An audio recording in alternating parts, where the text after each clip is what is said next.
아멘. 우리가 이 출애굽기를 계속해서 공부를 하는데 오늘 주제가 뭐죠?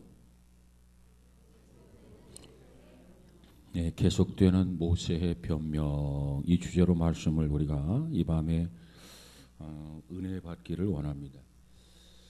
우리가 이렇게 전도를 하다 보면 불신자들에게 전도를 하게 되고 이 불신자들 가운데도 정말 전도하기가 어려운 사람이 있어요. 어떤 사람이 어려우냐면 전도하다가 보면은 이 사람은 죽으면 죽었지 믿지 않기로 결심한 사람 같다. 그렇게 느껴질 때가 있어요. 죽으면 죽었지 나는 믿지 않겠다. 그럴 필요가 뭐가 있겠어요? 들어보고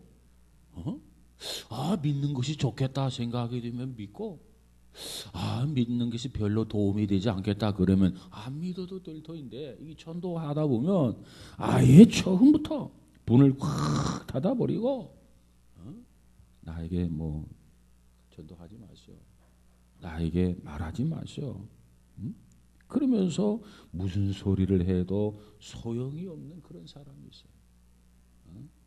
참으로 안타까운 현실이죠. 그런데 예수님 당시에도 이런 사람들이 있었다는 겁니다. 예수님 당시에 보면 요한복음 5장 38절에 가서 보면 흥미있는 기사가 있어요. 38절은 뭐라고 했냐면 그 말씀이 너희 속에 거하지 아니하니 이는 그의 보내신 자를 믿지 아니함이라.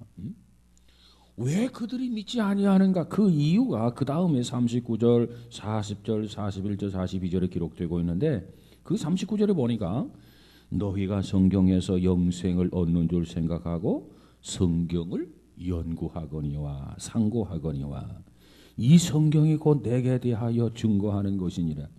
그러나 너희가 영생을 얻기 위하여 내게 오기를 원하지 아니하는도다. 나는 사람에게서 영광을 취하지 아니하노라. 다만 하나님을 사랑하는 것이 너희 속에 없음을 알아노라. 예수님 당시에도 예수님 아무리 복음을 전해도 아예 듣지 않은 사람이 있더라는 거죠. 주님이 얼마나 설교를 잘하십니까? 주님이 얼마나 비유를 들어서 적절하게 말씀을 들려줍니까? 그런데도 주님 앞에 나오기를 거부하는 사람이 있어요. 말씀에 조금만 기울이게 되면, 그 말씀을 조금만 집중해서 듣게 되면 정말 변화될 터인데, 새로워지게 될 터인데 아예 그걸 원치 않는단 말이에요. 이것을 뭐라고 말하느냐? 불신앙이다 이렇게 얘기하죠. 불신앙. 근데 이와 같은 불신앙이요, 믿지 않는 사람에게만 문제되는 것이 결코 아닙니다. 물론 믿지 않는 사람에게 불신앙이 있죠. 불신앙 때문에 믿지 않는 거죠. 그러나 우리 신앙인들에게도 이 불신앙의 문제가 있다고 하는 거예요. 이걸 뭐라고 하느냐? 신앙인의 불신앙. 그냥 불신앙이 아니에요. 그냥 불신앙은 하나님을 믿지 않는 사람이에요. 그냥 불신자는 예수를 믿지 않는 사람이에요. 그런데 하나님을 믿는 사람 가운데도, 예수님을 믿는 사람 가운데도 신앙인에게 불신앙이 있다고 하는 거예요. 이게 문제라. 예수 그리스도를 믿음으로 영접을 했어요. 구세주로 영접을 했어요. 그걸로 다 끝나는 게 아니에요. 그걸로 만약에 다 끝난다고 한다면 신앙인의 불신앙의 요소는 없겠죠. 그러나 우리가 예수 그리스도를 나의 구세주로 영접하고 믿음으로 구원을 받았다고 해서 그것이 모든 것이 다 끝난 건 아니야. 가장 중요한 것은 우리가 죄 사함을 받고 우리가 영생 문제를 해결했어도 그것만 가지고 하나님 앞에 온전히 설 수는 없다는 겁니다. 다 끝난 게 아니에요.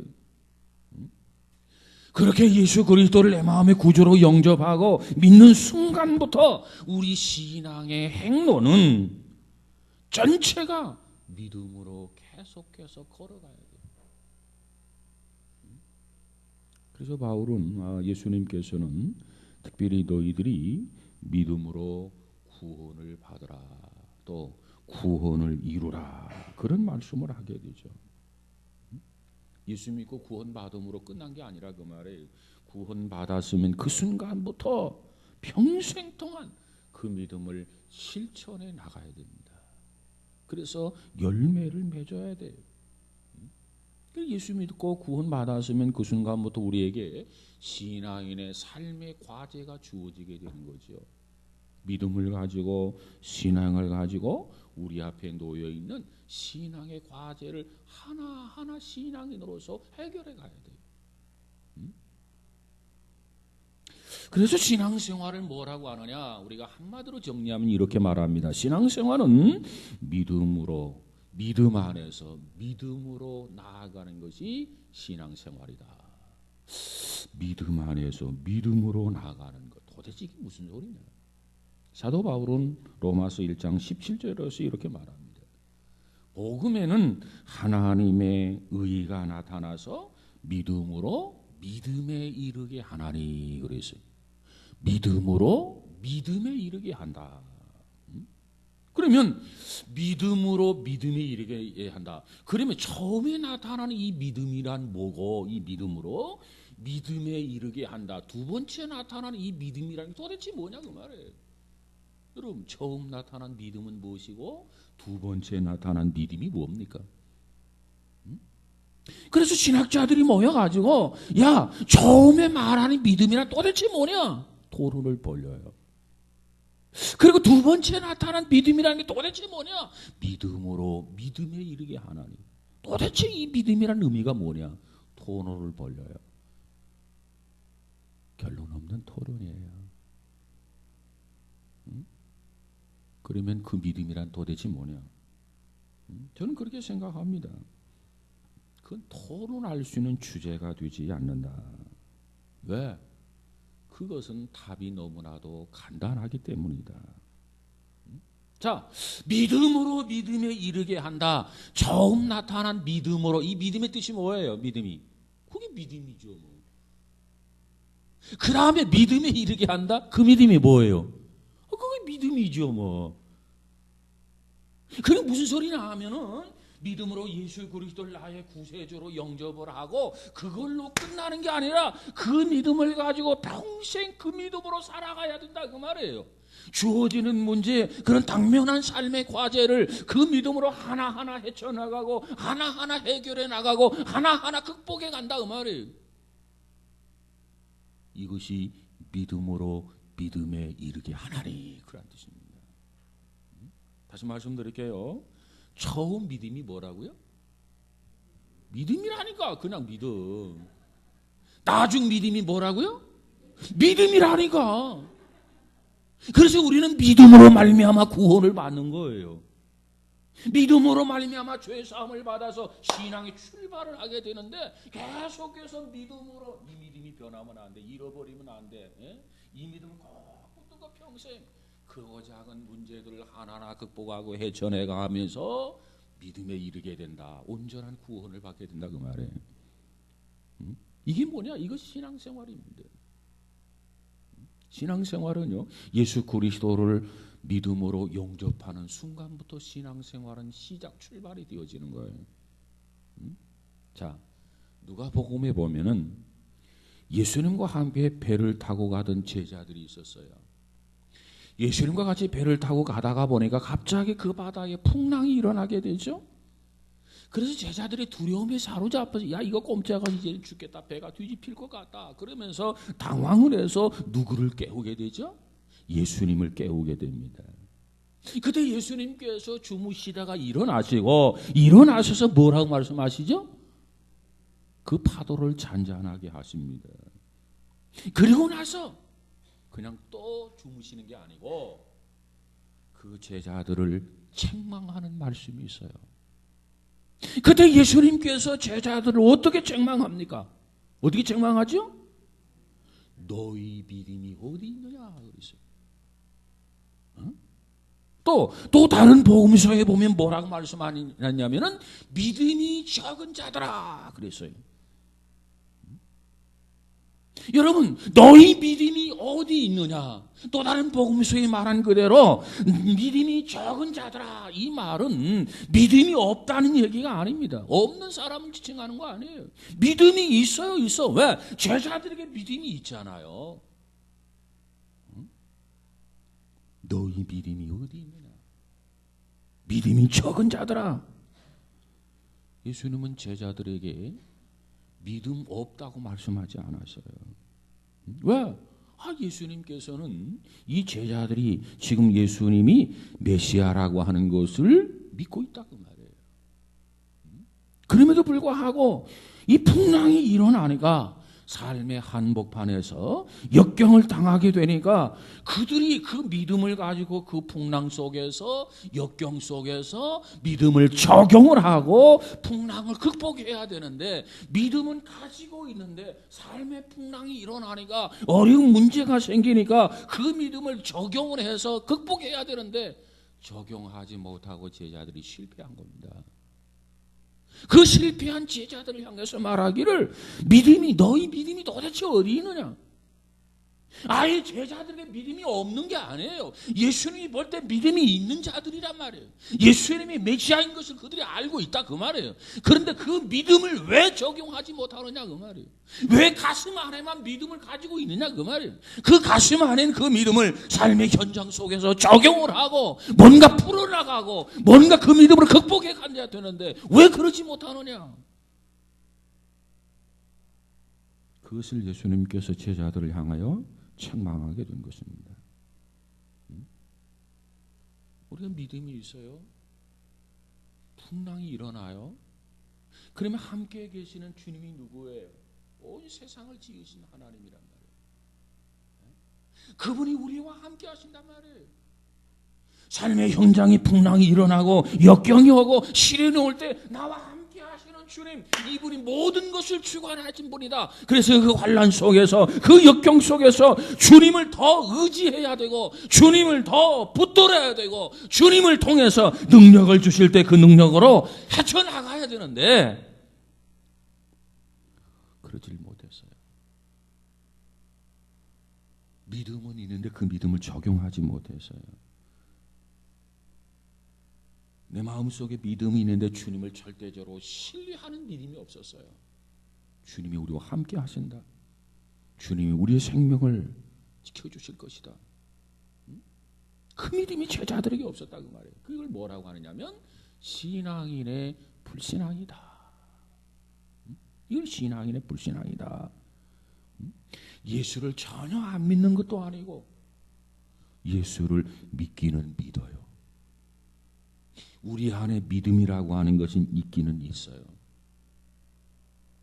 삶의 현장에서 어떤 환경에 부딪혔을 때, 어떤 문제를 접하게 될 때, 그 문제를 풀어가는 과정 속에서 하나님을 의지하고 하나님을 붙들고 그것을 믿음으로 극복하고 풀어가야 된다고 말이에요. 이게 제자들에게 없는 거라. 이게 이 제자들에게만 이 부분이 모자라는 게 아니라 우리 모두에게도 이 부분이 모자라. 그래서 겉으로는 성경책을 끼고 겉으로는 하나님을 믿고 겉으로는 찬양을 하고 겉으로는 기도를 하는데 정말 우리의 삶이 어떤 문제가 접하게 될 때 정말 믿음을 적용하고 주님을 신뢰함으로 그것을 극복해 나가야 되는데 그건 약하다 그 말이에요. 그래서 어떤 때는 믿는 사람이고 어떤 사람은 믿지 않은 사람 같아요.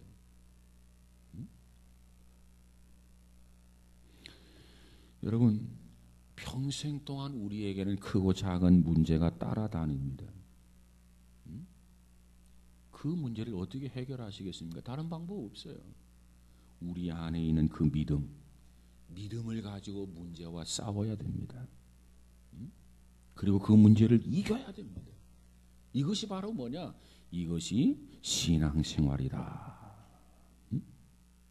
여러분, 그래서 우리의 믿음은요, 예수 믿을 때만 필요한 것이 믿음이 아니에요. 평생 동안 우리의 믿음은 지속적으로 필요해요.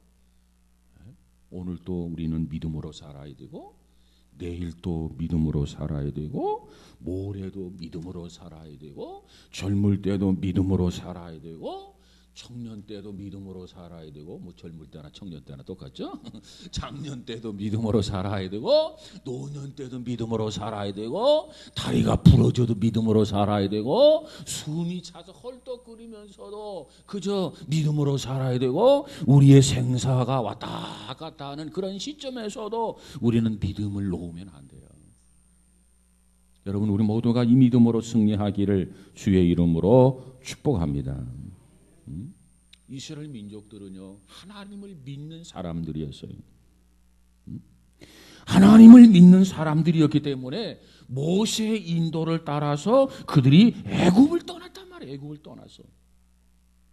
그러면 그 믿음이 계속해서 이어져서 광야에서도 그 믿음을 가지고 살고, 정말 어려운 문제도 그 믿음을 가지고 해결하고 풀어가고, 그랬으면 얼마나 좋았겠습니까? 애굽을 떠날 때는 하나님을 믿었는데, 아니 광야에 가서 자그마한 문제만 부딪혀도 모세를 원망하고 하나님을 원망한다 그 말이에요. 그것을 하나님이 기뻐하시느냐? 결코 하나님이 기뻐하는 내용이 아닙니다.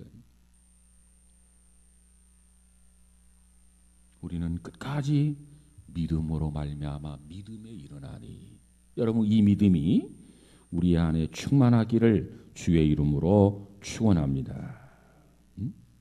그들은 하나님 앞에 부름받았어요. 그래서 이제 출애굽을 했어요. 그리고 이제 광야를 통과해요. 그러면 이 광야에서 하나님의 보호를 믿어야 될 것 아니겠습니까? 출애굽을 할 때는 믿음을 가졌으면서도 왜 광야에서는 믿음을 다 잃어버리냐 그 말이에요. 왜 하나님을 신뢰하지 못하느냐 그 말이에요. 그래서 그런 부분들을 뭐라고 한다고 하고요? 뭐라고 한다고요? 신앙인의 불신앙이다. 그래서 여러분, 여러분에게는 신앙인의 신앙이 충만하기를 바랍니다. 믿음으로 말미암아 믿음에 일어나는, 신앙으로 충만해야지 신앙으로 시작했다가 불신앙으로 가득하면 안 돼요. 그런 사람은 하나님을 원망하고 하나님 앞에 불평하게 되고 하나님 앞에 불순종하게 된다 그 말이에요. 여러분이 불순종하는 그 순간이 바로 뭐냐? 신앙인에 있어서 불신앙적인 그런 위치에 있는 거예요. 여러분, 우리가 인생을 살아가면서 하나님을 계속적으로 신뢰해 가야 됩니다. 신뢰, 하나님을 계속 신뢰해야 돼요. 이 백성들이 광야를 이렇게 통과하는데 크고 작은 문제들이 계속해서 이렇게 부딪히게 되죠. 그래서 문제들이 이 백성을 계속 괴롭힙니다. 괴롭히지 않으면 하나님을 신뢰하지 않을 거예요. 근데 문제가 이 백성들을 계속 괴롭히고 그 문제를 극복하는 것은 계속 하나님을 신뢰하는 거예요. 문제가 괴롭히는데 하나님을 신뢰하지 않는다? 하나님을 믿지 않는다? 그러면 그 문제를 뛰어넘을 수가 없어요. 해결할 수가 없다 그 말이에요. 여러분, 오늘 우리가 하루하루 살아감에 있어서도 정말 믿음으로 그와 같은 문제들을 해결해 나가는, 하나님을 신뢰함으로 극복해 나가는 우리 모두가 되시기를 주의 이름으로 축원합니다. 이 불신앙과 이 불순종의 문제는 우리 신앙인들에게 있어서 늘 싸워야 할 두 가지 문제입니다. 두 가지 과제예요. 우리 신앙인들이 계속 이 불신앙과 이 불순종과 우리는 평생을 통해서 싸워야 할 과제라 그 말이에요. 신앙인에게 뻗떡하면 불순종하려고 하는 이 욕구가 있단 말이에요. 신앙인에게 지금까지 믿어왔음에도 불구하고 하나님을 안 믿으려고 하는 그런 욕구가 우리 안에 도사리고 있어요. 그래서 우리 신앙인은 심장이 멎을 때까지 이 불신앙과 불순종의 문제와 계속해서 싸워야 된다. 그래서 그것을 극복해가는 우리 모두가 되시기를 주의 이름으로 축원합니다. 우리가 지금 모세에 대해서 공부를 하고 있는데 이 모세에게도 처음부터 이런 문제가 있었어요. 모세가 하나님 앞에서 계속해서 변명을 하게 되는데 이 변명하게 되는 가장 큰 이유가 뭐냐? 이 모세가 결국은 하나님을 믿지 못하겠다는 것이고 그래서 하나님 앞에 불순종하겠다는 거예요. 이 두 가지 문제입니다. 두 가지 문제. 이 두 가지가 계속해서 모세로 하여금 하나님 앞에 변명하게 만들었더라 하는 겁니다. 하나님은 지금 모세에게 어떤 일을 맡기시려고 합니까? 이스라엘 민족의 출애굽의 이 사건, 이것을 모세에게 하나님께서 맡기시기를 지금 원해요. 그래서 모세를 불렀어요. 모세야, 모세야, 내가 선 땅은 거룩한 땅이니까 신발을 벗어라 그랬어요. 그랬더니 이 출애굽기 3장 우리가 공부한 내용이지만 이 3장에서 모세가 하나님 앞에 두 가지 변명을 하게 되죠. 자, 공부한 내용입니다. 첫 번째 변명이 뭡니까? 내가 누구간데? 내가 도대체 누굽니까? 내가 누군데 애굽에 가서 나의 민족을 200만 명의 그 많은 사람을 출애굽을 시키라고 합니까? 내가 누굽니까? 내가 누굽니까? 이게 변명이 첫 번째 변명이에요. 내가 과연 그 일을 할 수 있습니까? 내가 과연 그 사명을 감당할 수 있습니까? 이거 첫 번째 변명이고 그 다음에 두 번째 변명이 뭐예요? 내가 하나님을 잘 모르지 않습니까? 당신이 누굽니까? 역시 이것도 하나님을 믿지 못하겠다는 거예요. 결국은 하나님 앞에 불순종하겠다는 겁니다. 하나님께서 야 모세야 애굽으로 가가지고 너희 민족을 이렇게 출애굽을 시켜라. 알았습니다. 가겠습니다. 그런데 당신이 누구죠? 이게 아니야. 어떻게 해서라도 몸을 비틀고 하면서 가기 싫어가지고 불순종하고 싶어가지고 자꾸 지금 변명하는 거 아닙니까? 그러면서 말하기를 그럼 이스라엘 백성들 내 민족에 가가지고 당신 이름을 무엇이라고 소개할까요? 가기 싫어서 그러는 거예요. 하기 싫어서 그러는 거예요. 이런 모습을 종종 연말이 되면 우리들에게서도 찾아볼 수가 있어요. 집사님, 권사님, 뭐 좀 아시죠? 뭐 시간도 없고요. 현대판 모세대. 현대판 모세대. 자, 그리고 이제 우리가 4장을 공부하는데 4장에 보면은 자, 3장에서는 두 가지 변명을 했고 4장에 넘어와서는 4장에서는 세 가지 변명이 더 계속됩니다. 3장에서 두 가지 변명 중에 하나가 뭐냐면 내가 누굽니까? 그리고 두 번째 변명이 당신이 누굽니까? 이 두 가지 변명이 있는데 4장에 와가지고는 거기에다가 세 가지 변명이 더 계속됩니다. 그 다음에 이 4장 1절을 한번 다시 볼까요? 1절 시작.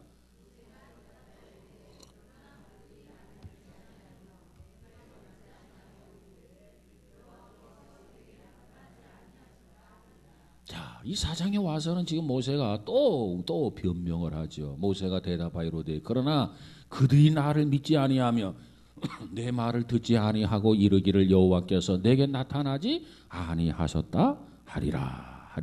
그랬어요. 모세는 이스라엘 백성들이 이 사실을 믿어주지 아니할 거라는 거예요. 믿지 않을 겁니다 하면서 변명하고 있는 거예요. 지금 3장에서 하나님께서 모세에게 누누이 설명을 하면서 3장에서 모세를 설득을 시키고 있어요. 자, 그러면 하나님은 모세에게 내가 너와 함께 하겠다. 하나님의 임재를 모세에게 약속을 하셨어요. 하나님께서 자기 자신의 임재를 어떻게 보여주느냐? 기적적인 방법으로, 초자연적인 방법으로 하나님께서 모세에게 증명해줘요. 말로만 하나님, 야 모세야 걱정하지 마, 내가 너와 함께하마. 까짓 내가 가져가는 무슨 문제가 있겠어? 이러고 끝나는 게 아니라 기적적으로 초자연적으로 내가 너와 함께하겠다고 하는 것이 말로만이 아니다. 그래서 사실을 증명해 보여주었다 그 말이에요. 기적을 통해서. 그 기적들이 뭐냐? 첫 번째, 가시떨기 불꽃 가운데서 하나님이 나타나셨어요. 그리고 하나님의 이름을 계시해 주었어요. 나는 스스로 있는 자니라. 영원하시고 언약에 신실하신 하나님, 자신이 하나님 되심을 모세에게 분명하고 확실하게 계시해 주었다 그 말이에요.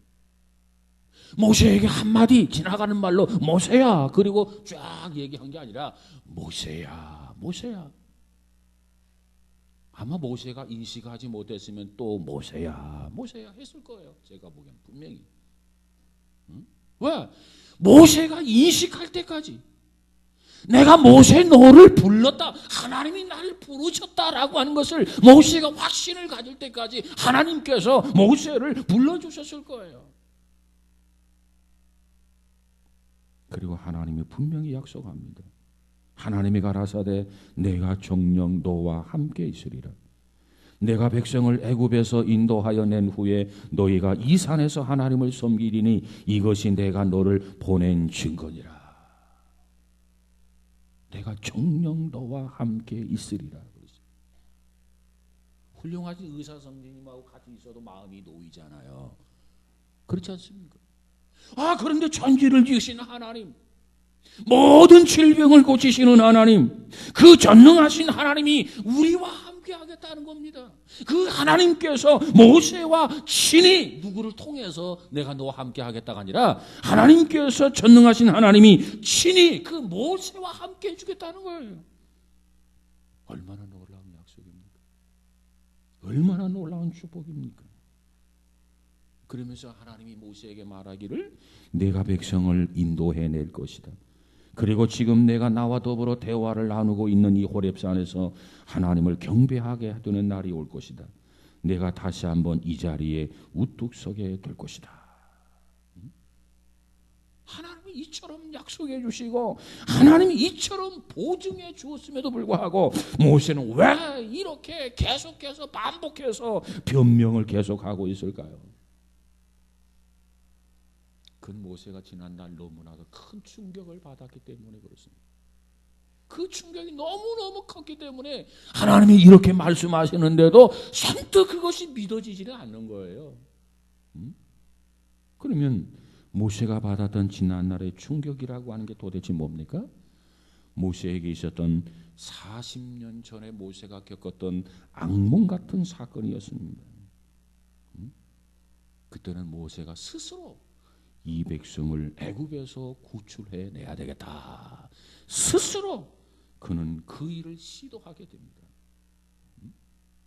그때 백성들이 좀 더 협력을 하고 협조를 했으면 얼마나 좋겠습니까?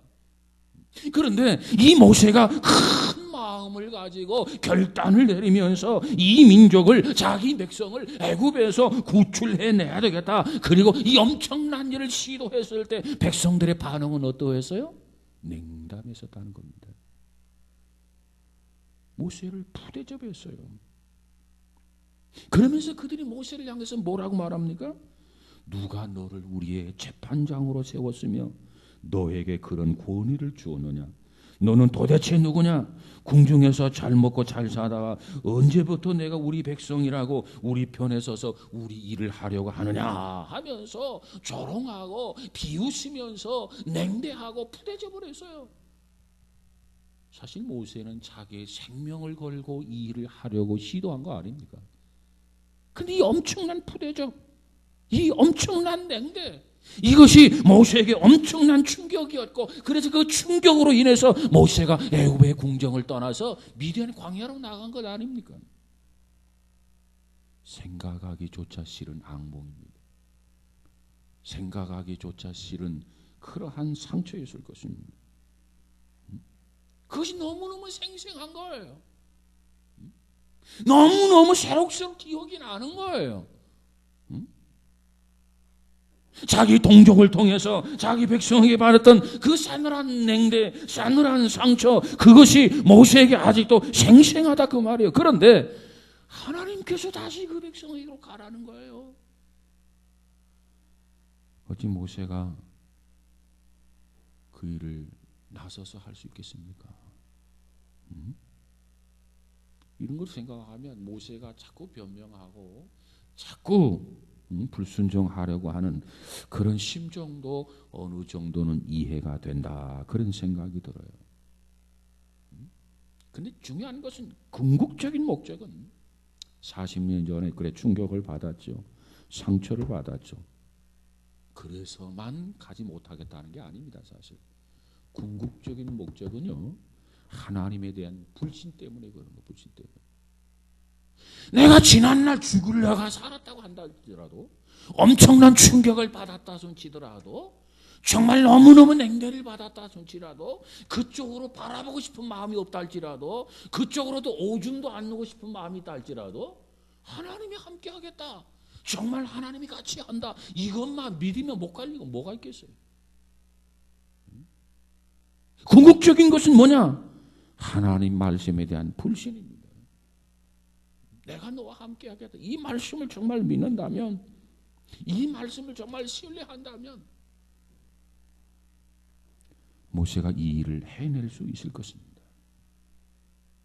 그래서 자꾸 하나님은 강조하면서 모세에게 내가 너와 함께 가마, 내가 너하고 같이 가마, 계속 여기에 초점을 맞춰서 하나님은 모세에게 강조해 주고 있는 거예요. 자, 이쯤 하나님께서 한두 번 말씀했으면 이제 모세가 좀 믿었으면 얼마나 좋겠습니까? 근데 끝까지 모세가 불신을 해요. 말씀을 불신하는 건 곧 하나님을 불신하는 거죠. 자, 그러면 이 모세가 왜 하나님을 불신하게 되었는가? 하나님이 이렇게 말씀하시는데, 하나님은 이렇게 강조해 주시는데, 왜 모세가 끝까지 이와 같이 하나님의 말씀을 믿지 못하고 불신하느냐 그 말이에요. 그 이유는 모세가 그 일을 하고 싶지가 않아요. 자기 동족이 미운 거예요. 내가 그들에게 냉대받은 것 생각하면 두 번 다시 그들을 접하고 싶은 마음이 없는 거예요. 그래 도저히 못하겠다는 거예요. 하나님 나에게 뭐라고 말씀하신다 할지라도 내 결론은 못합니다. 여러분, 예수 믿다가 우리가 전도하다 보면 어떤 신앙적인 얘기를 계속 합니다. 뭐 기독교를 비판하고, 뭐 오늘 교회를 비판하고, 뭐 성직자들을 비판하고, 내가 아는 잘 아는 친구가 있는데 그가 장로고 권사고 집사인데 뭐 돈 띄어먹고 야간 도주하고 막 그래가지고 그런 설명들 다 합니다. 물론 그런 사람도 있겠죠. 그러나 그런 사람보다는 그렇지 않은 사람들이 훨씬 더 많습니다. 그 사람이 돈 100만 원 띄어먹고 도망갔지만 예수 안 믿었으면 1000만 원 띄어먹고 도망갔을 것입니다. 그럼 할 말이 없어. 그런데 마지막 그래도 또 다른 것 갖다 또 들이대고 못 믿겠다는 거예요. 궁극적으로는 못 믿겠다는 거예요. 궁극적으로는 안 믿겠다는 거예요. 그러면 왜 모세가 그렇게 계속해서 불순종을 주장하느냐? 마음속에 사람에 대한 두려움이 있어서 그렇습니다. 두려움. 사람에 대한 두려움. 하나님에 대한 두려움보다는 사람들의 눈치를 더 살피는 두려움이 모세에게 있었어요. 그것이 극복되지 않는다고 한다면 하나님의 일을 할 수가 없습니다. 사람들에게 비율을 맞추는 것, 사람들에게 인정을 받는 것, 또 하나님 앞에 인정을 받는 것, 하나님의 신뢰를 얻는 것, 모든 것이 다 중요하지요. 그러나 그 어떤 것보다도 하나님이 나와 함께 하신다라고 하는 것, 하나님이 인정하신다라고 하는 것, 그것이 무엇보다도 소중해요. 그것을 안다면 신앙인의 우리의 발걸음은 결코 믿음에서 흔들리지 아니하고 탈선하지 않는 줄로 믿습니다. 자, 그러면 이 정도 됐으면 하나님께서 어떤 반응을 보여야 옳을까? 그런 생각을 한번 해봐요. 아마 저 같으면 하다 못해서 예 알았습니다, 예 알겠습니다, 예 됐습니다, 예 가십시오, 그리고 포기했을 것 같아요. 그런데 하나님은 역시 하나님도 고집이 세신 것 같아요. 나 같으면 이 정도 변명하고 구실을 붙이고 말이지. 이렇게 이야기해서 어느 정도 설득하면 또 옆으로 삐지고 또 설득하면 또 삐지고 제3을 꼭 쥐새끼 마냥. 응? 그럼 포기하겠는데 하나님은 그럼에도 불구하고 포기하지 않아요. 참으면서 모세의 불신을 계속해서 하나하나 해소해가는 그런 모습을 우리가 여기서 발견할 수 있습니다. 그래서 하나님은 모세에게 야, 너는 이 일을 반드시 해낼 수 있을 것이다. 그리고 나서도 모세에게 어떤 희망을 주느냐면 백성들이 너를 신뢰하게 될 것이다. 지금 백성들이 두려워요. 그들을 만나고 싶지도 않아요. 내가 가서 아무리 좋은 말을 해도 그들이 내 말을 듣지 않을 거예요. 그런 마음을 가지고 있는 이 모세에게 하나님께서는 아니야, 너는 반드시 이 일을 해낼 수 있어. 그리고 이 백성들이 반드시 너를 신뢰하고 내가 말하는 말을 다 들을 거야. 모세에게 계속해서 이렇게 말씀해 주십니다.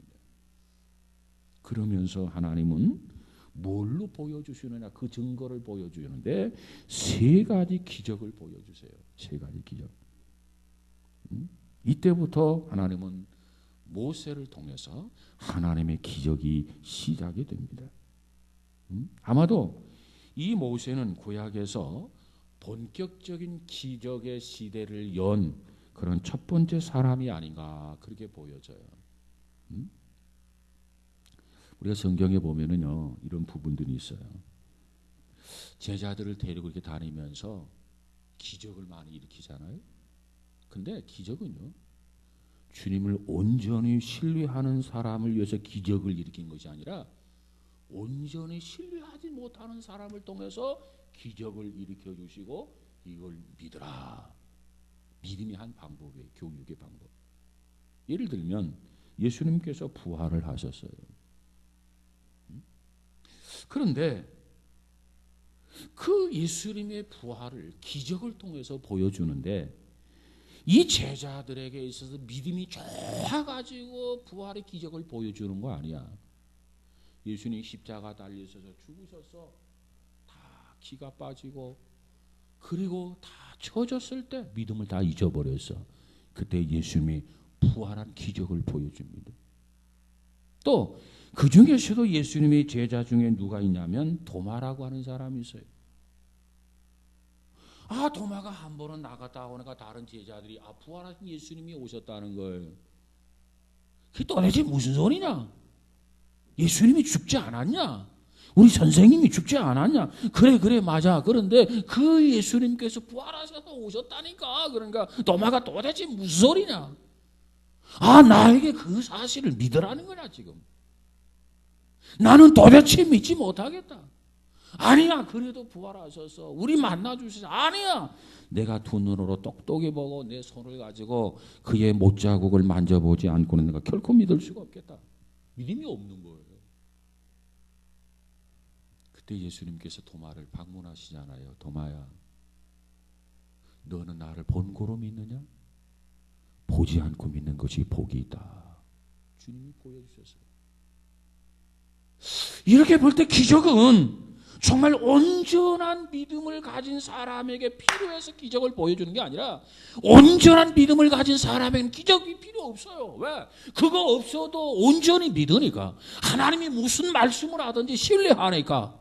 무슨 말씀을 하든 그대로 아멘 하니까. 그런데 어떤 사람에게 기적이 필요하느냐? 반신반의하는 사람, 믿기는 믿는데 불신앙이 가득 차. 교회는 다니는데 믿음으로 살지는 못해. 이런 사람에게 뭐가 필요하느냐? 기적이 필요하다는 겁니다. 오늘 모세가 이 엄청난 사명을 부여받았어요. 이거 받았으면 믿음으로 가야 될 거 아닙니까? 근데 아직 믿음이 없어요. 그래서 믿음 없는 모세에게 확신을 심어주기 위해서 정말 모세에게 필요한 게 뭐냐? 하나님이 기적을 보여주는 거라. 너 이래도 안 갈래? 이래도 못 믿겠냐? 이제는 그만 믿어라. 그래서 하나님이 그 방법으로 모세에게 기적을 보여준단 말이에요. 세 가지 기적 중에 첫 번째 기적이 뭡니까? 지팡이가 뭘로 변하죠? 뱀으로 변하는 기적입니다. 지팡이가 뱀으로 변하는 기적. 여러분 잘 생각해 보세요. 왜 이 기적을 행하게 하셨을까? 하나님께서 그 기적밖에 행할 수가 없기 때문에 그 기적만 행해서 그게 아니에요. 하나님께서 어떤 것들을 하나하나는 기적을 행할 때 왜 이 기적을 행하셨을까? 우리는 한번 의문을 가지고 접근할 필요가 있어요. 왜 그러셨을까? 자, 오늘 보면 2절을 한번 가서 볼까요? 2절 시작.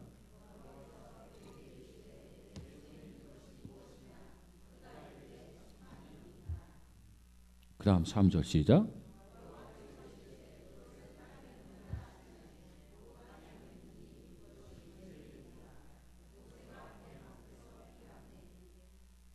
계속해서 시작.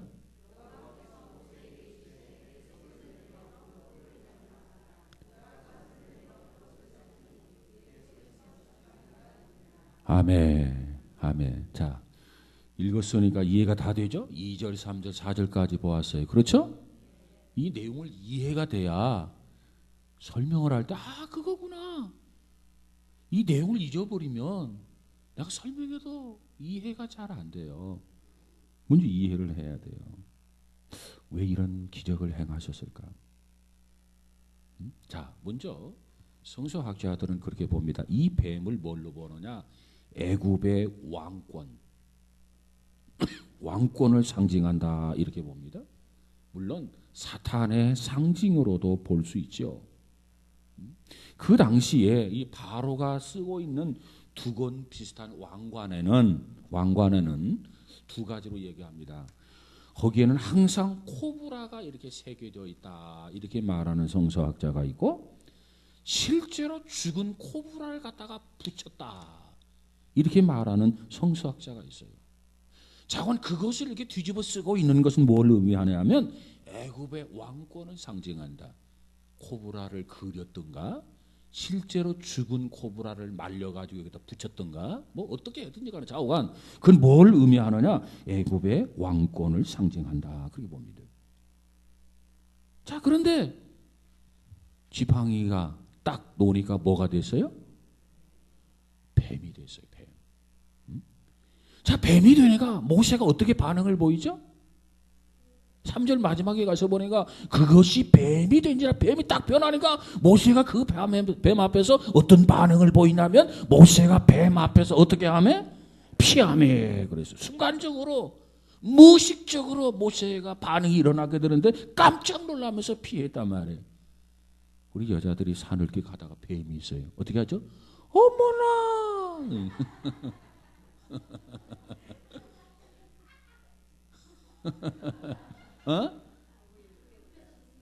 그렇게 이쁘게 안 나와. 자, 어쨌든 간에 무의식적으로 아마 모세도 뱀을 보는 순간에 깜짝 놀라고 본능적으로 순간적으로 피해서요.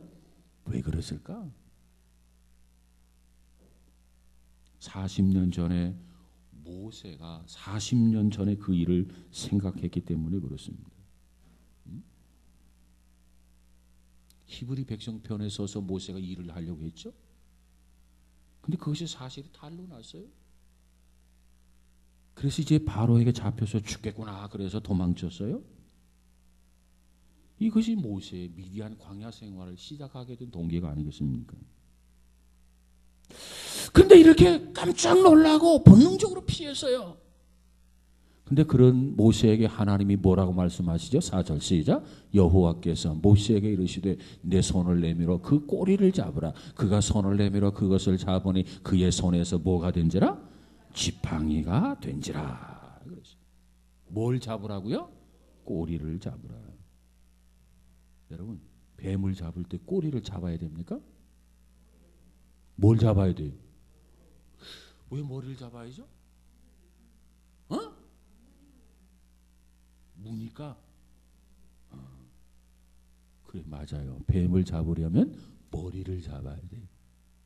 꼬리를 잡으면 또 아주 문다 말이에요.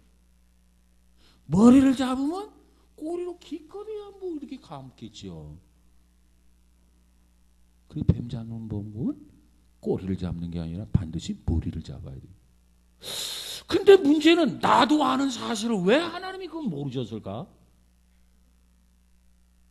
나도 뱀을 잡으려면 머리를 잡아야 되는 거 아는데 하나님은 왜 모세에게 야 모세야 뱀을 잡으려면 머리부터 잡는 거다. 알았지? 한번 해봐. 그게 아니고 하나님이 모세에게 향해서 말하기를 지금 뱀이 있어가지고 깜짝 놀란 모세에게 두려움에 사로잡혀 있는 모세에게 하나님이 뭐라고 말씀하시느냐? 꼬리를 잡으라는 거예요. 꼬리 잡으. 하나님 나 죽이려고 환장했습니까? 응? 그렇다고 그러잖아 지금. 응? 알았다 그래. 그만.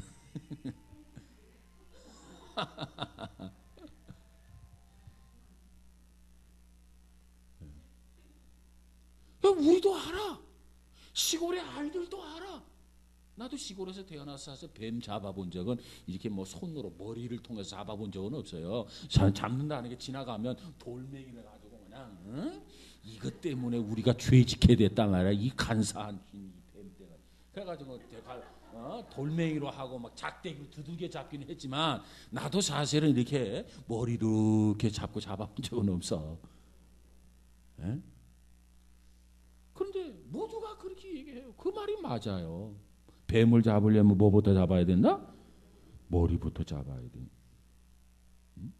근데 하나님이 꼬리부터 잡으라는 거예요. 참 기가 막히죠. 여러분 하나님 앞에 편지 쓰세요. 하나님 뱀을 잡으려면요 꼬리부터가 아니고요 머리부터 잡아야 되는 거예요.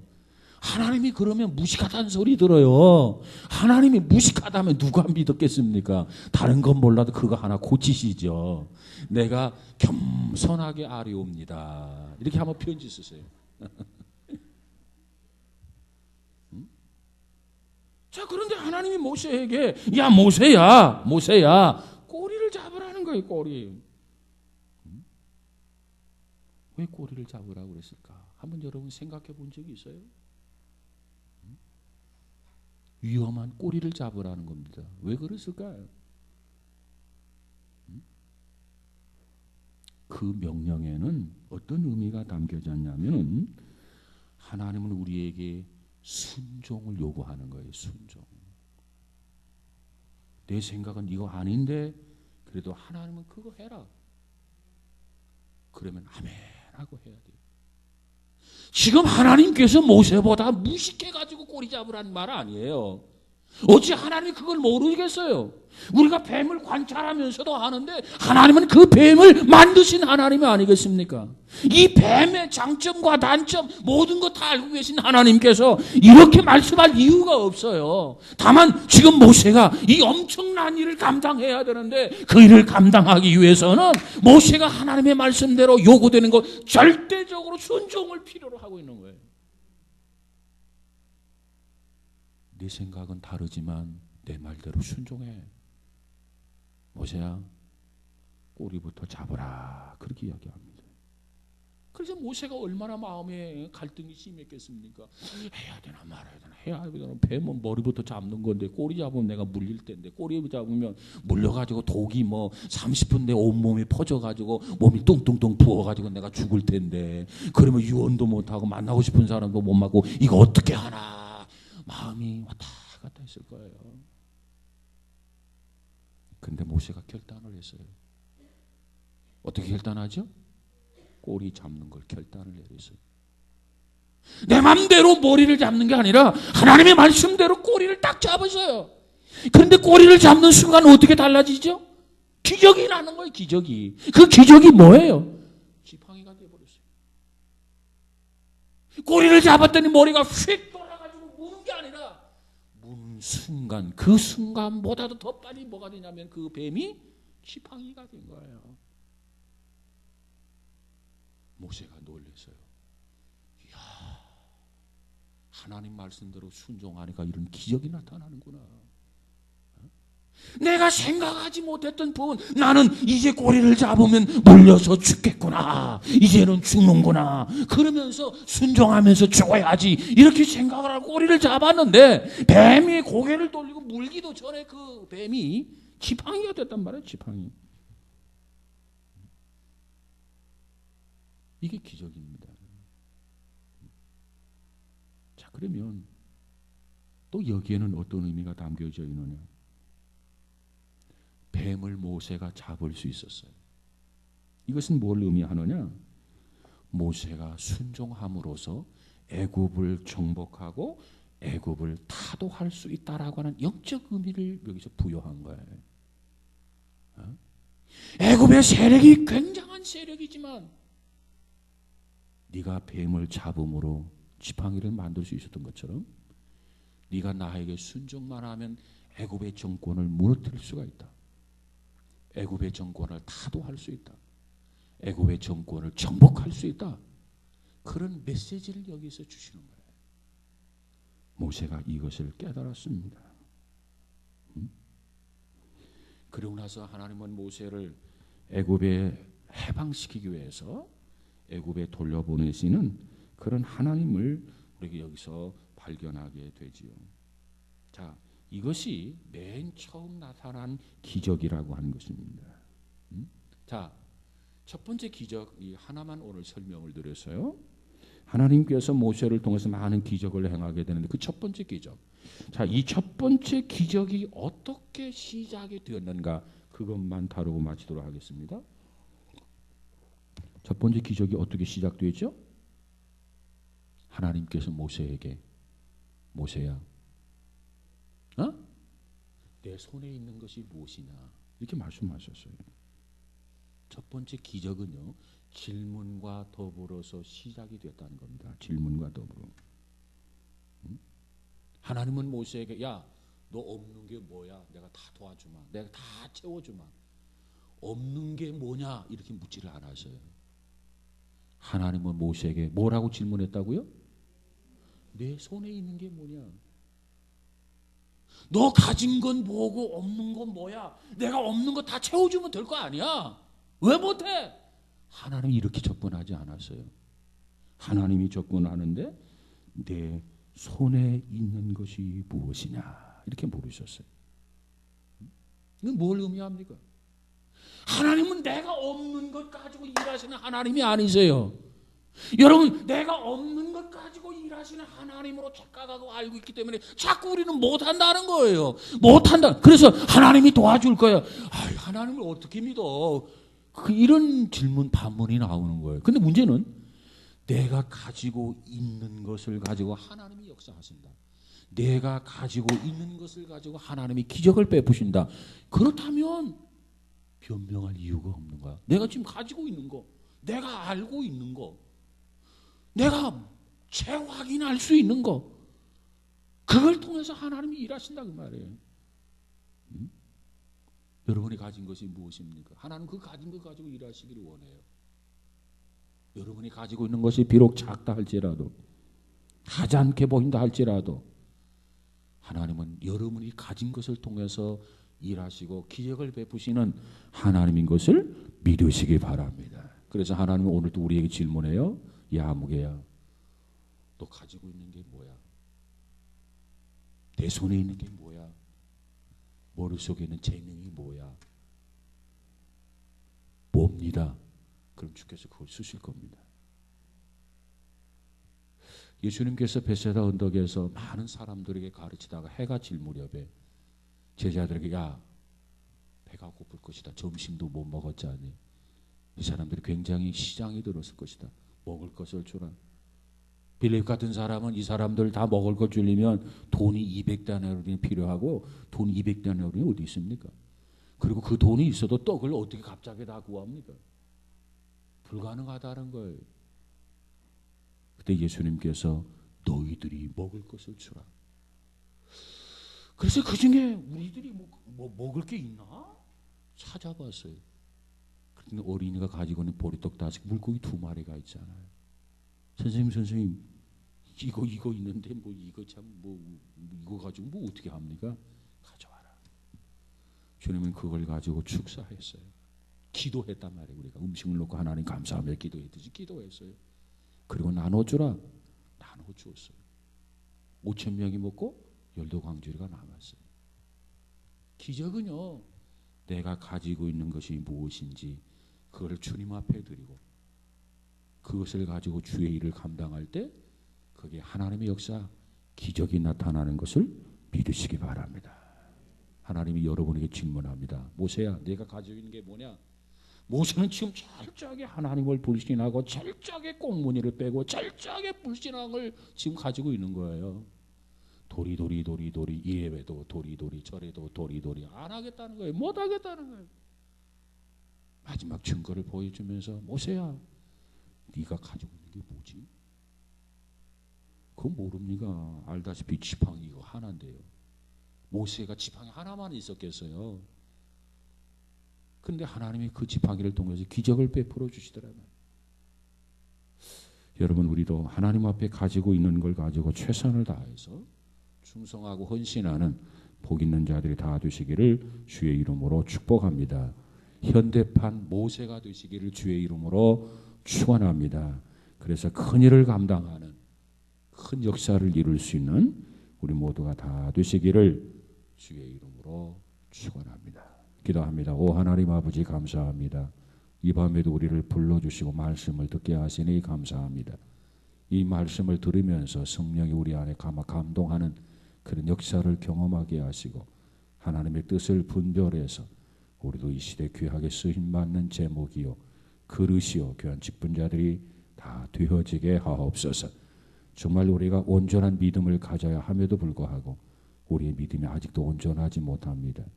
우리가 가지고 있는 것을 통해서 하나님의 기적을 경험하고라서라도 하나님의 기적 같은 인물 되어지도록 축복하여 주옵소서. 금년 한 해도 이제 저물어 갑니다.